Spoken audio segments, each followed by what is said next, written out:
Hi, I'm Aspen, the girl who thought family meant unconditional love until my sister Melanie showed up at our doorstep with a sob story and two designer suitcases.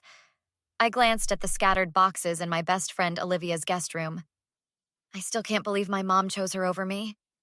Olivia handed me a mug of hot chocolate, her curly hair bouncing as she shook her head. It's completely messed up.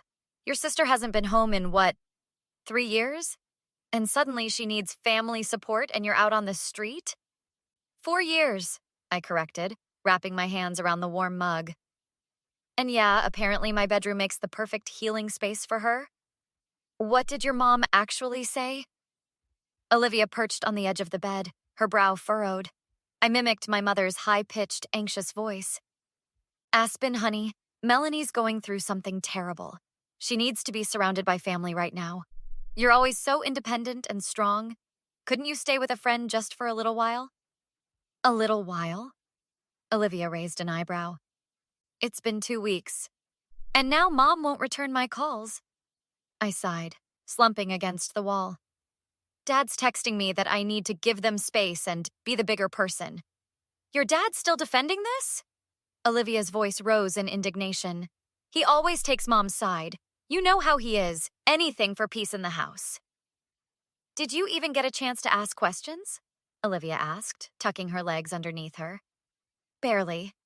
Mom was rushing around making up the bed while I stood there in shock. When I asked what was going on, she just said, Your sister is having a crisis, Aspen. We need to be supportive right now. That's so typical, Olivia muttered. Remember when she borrowed your car in high school and returned it with an empty tank and a dent? And Mom said I should be grateful she returned it at all? Story of my life.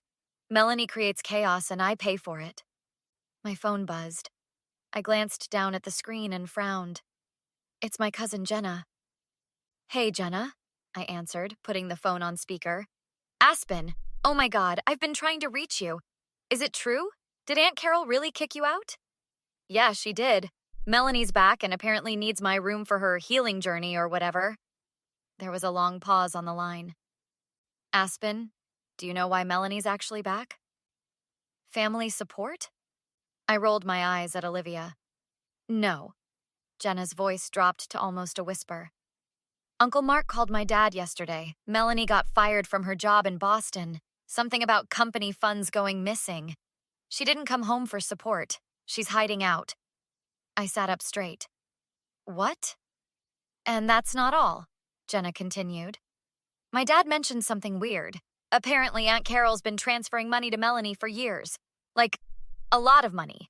He saw the bank statements when he was helping with their taxes. That can't be right, I stammered. Mom's always saying they're struggling financially. They wouldn't even help with my college tuition. Well, someone's lying, Jenna said firmly. And I thought you should know. After hanging up, I stared at Olivia in shock. Did you hear that? Every word, Olivia replied, her expression hardening. Your sister's running from something, and your mom's been bankrolling her while telling you they couldn't afford to help with your education? That's seriously messed up. I've been working 2 jobs to pay for school, I said, my shock giving way to anger. I've been eating ramen noodles and sharing a cramped apartment with 3 roommates while they've been sending money to Melanie. What are you going to do? Olivia asked, leaning forward. I met her gaze, my jaw tightening. Find out exactly what they've been hiding from me. The next morning, I sat across from my father at the corner booth of Manny's diner. He looked uncomfortable, fidgeting with his coffee cup. Thanks for meeting me, Dad, I said, studying his face. Of course, sweetheart. Look, I know you're upset about the room situation. This isn't about my room, I cut him off. It's about why Melanie really came home, and why Mom's been sending her money for years. Dad's coffee cup froze halfway to his mouth. Who told you that? Does it matter? Is it true? He set the cup down slowly. Your sister has had struggles. Your mother was just trying to help. Struggles? According to Jenna, she was fired for stealing company money. That's not... He stopped himself, eyes darting around the diner. It's complicated, Aspen. Then uncomplicate it for me, I demanded. Why has Mom been lying about having money? Why couldn't they help me with college if they were sending cash to Melanie? Dad ran a hand over his thinning hair. Your sister has had some addiction issues. Gambling. Your mother didn't want anyone to know. She's been trying to help Melanie get back on her feet. For 4 years? While I've been struggling and working multiple jobs? Your mother thought you were doing fine on your own. You've always been the responsible one. So I get punished for being responsible? That's your explanation? A waitress approached our table. Everything okay here? Fine, Dad and I answered simultaneously. After she left, Dad leaned forward. Look, Aspen, family matters are private. Private? You kicked me out of my home. We didn't kick you out. We just asked for some temporary space. For a thief? For someone who's been draining your bank accounts? My voice rose and heads turned at nearby tables. Dad's face flushed. Keep your voice down. You don't understand. Then help me understand. How much money has Mom sent her? His silence told me everything. I want to see the bank statements, I said firmly. Absolutely not. That's private. Private like the college fund you promised me? The one that mysteriously disappeared when I graduated high school? Did that go to Melanie too? Dad's eyes widened in surprise. I'll take that as a yes, I said coldly. Aspen, please try to understand, Dad pleaded. Your sister was in serious trouble. There were people after her. What kind of people? The kind you don't want to mess with, he whispered. Loan sharks. So instead of getting her real help, you and Mom just kept paying her debts? Enabling her addiction? We tried to get her into programs, Dad protested. She'd go for a while, then she'd call with another emergency and you'd bail her out again. I pulled out my phone. I've been documenting everything. Jenna's statement, this conversation, and next I'm talking to Uncle Roger about the tax forms he helped you with. Aspen, stop this right now. No, I said, standing up. For once, I'm not being the responsible one who looks the other way. This family has been lying to me for years, and now I want the truth. 3 days later, I stood in my parents' living room. Mom sat rigid on the sofa, Melanie beside her. Dad paced by the window. Uncle Roger sat in the armchair, a folder of documents on his lap. I don't understand why you've called this ambush, Mom said, her voice tight with anger. It's not an ambush, it's a family meeting, I replied calmly, about truth and consequences. Melanie rolled her eyes. Always so dramatic, Aspen. Says the woman hiding from embezzlement charges, I shot back. The color drained from Melanie's face. Who told you that? Your former boss, when I called to verify your employment history? You had no right. Melanie sprang to her feet. Sit down, I said coldly. I'm not finished. Mom turned to Dad, panic in her eyes. Mark, do something. Dad just shook his head, looking defeated. You actually called my boss? Melanie's voice shook with rage. Exposed the truth? Yes, that was exactly my intention. Enough! Mom interrupted. Aspen, whatever you think you know, you don't understand the whole situation. Then explain it to me, I challenged. Explain why you've been lying to me for years. Explain why you drained my college fund to pay for Melanie's gambling debts. It wasn't just gambling, Mom said defensively. Your sister has had mental health challenges. That's not an excuse for stealing, I replied, or for you enabling her. Uncle Roger cleared his throat. Carol, I've brought the financial records you asked me to help with last year. Aspen asked some troubling questions, and I think it's time for transparency. Roger, those are private family matters, Mom protested. Private like my college fund? I asked. The one you promised would be there for me? Mom's lips pressed into a thin line. We had unexpected expenses. Like Melanie's gambling debts? I challenged. Or the money she stole from her company? It wasn't stealing, Melanie snapped. I was going to pay it back. With what? More of Mom and Dad's money, or were you planning another creative accounting project? You don't understand what I've been through. Melanie's voice broke theatrically. Save it, I interrupted. I've heard enough of your excuses. I turned to Uncle Roger, who nodded and opened his folder.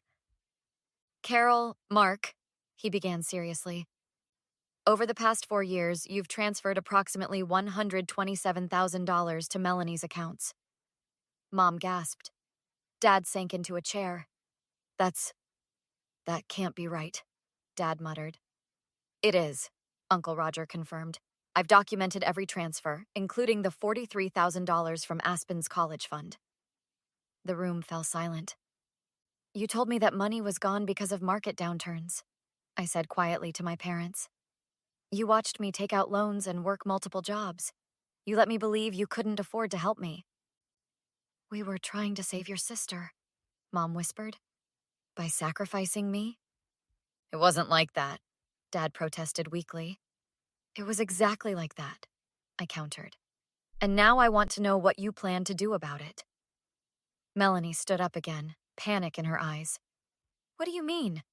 I mean, I've spoken to the district attorney's office. They're very interested in your embezzlement case, especially since you crossed state lines. You wouldn't dare, Melanie hissed. I already did, I replied.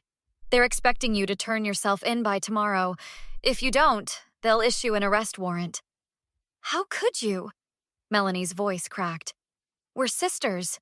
We share the same blood. Blood doesn't mean loyalty, I responded, meeting her gaze directly. Actions do. And your actions have shown exactly how much you value our relationship. 0. It wasn't personal, she insisted, tears forming in her eyes.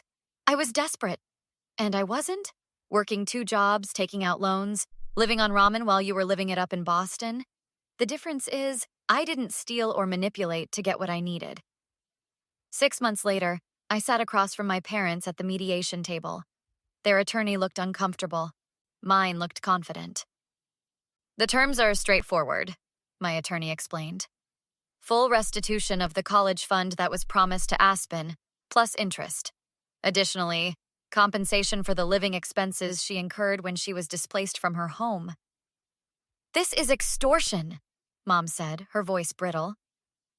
Actually, my attorney countered, it's a settlement offer that's far more generous than what a court would likely award, given the documented fraud. Fraud? Dad echoed, looking stunned. Yes, Mr. Carter. Misappropriating funds specifically designated for your daughter's education constitutes fraud in this state. My parents exchanged worried glances. We can't possibly pay this amount, Dad protested. You managed to find $127,000 for Melanie, I reminded them. And the house is worth at least twice that. Mom's face crumpled. You want us to sell our home? You made your choice when you chose Melanie over me, I replied, unmoved. Actions have consequences. The next hour passed in a blur of signatures and legal terminology. When it was finished, my parents approached me in the hallway. Aspen, please. Mom reached for my arm. Can't we talk about this? We're still family. I stepped back from her touch. Family doesn't do what you did to me. I know we made mistakes, Dad said. But Melanie needed help. So did I replied. But you chose her. Every single time you chose her. She's serving time now because of you, Mom accused, her voice breaking. She's serving time because she committed a crime, I corrected. Multiple crimes? And when she gets out? What then? Dad asked. That's not my problem. It never should have been my problem. Mom's eyes filled with tears. Will we ever see you again? I considered the question carefully.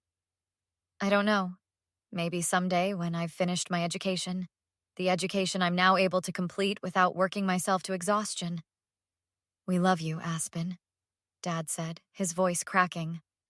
Love isn't enough, I replied. Not without respect, honesty, and fairness. Olivia was waiting for me outside, leaning against her car. How did it go? She asked as I approached. It's done, I replied, feeling lighter than I had in months. They're selling the house to pay the settlement. And Melanie? Still has 8 months left on her sentence. After that, she's on her own. How do you feel? Olivia studied my face. I considered the question carefully. Vindicated, but also sad. Not for them, but for the family I thought I had. You have family, Olivia said firmly. Me, Uncle Roger, Jenna, the people who actually care about you. As we drove away, I watched my parents growing smaller in the rearview mirror. They stood huddled together, looking lost. Do you think you'll ever forgive them? Olivia asked quietly. No, I answered honestly. Some betrayals cut too deep for forgiveness, but I'm not angry anymore. I'm just done. What's next for you? I smiled for the first time that day. Finishing my degree, without working myself to exhaustion, starting fresh. The settlement money would never replace what I'd lost, the trust, the security, the illusion of unconditional love. But it would give me something my family never had. A future built on truth instead of secrets. What would you do if the people who were supposed to protect you chose someone else? Would you fight back or walk away?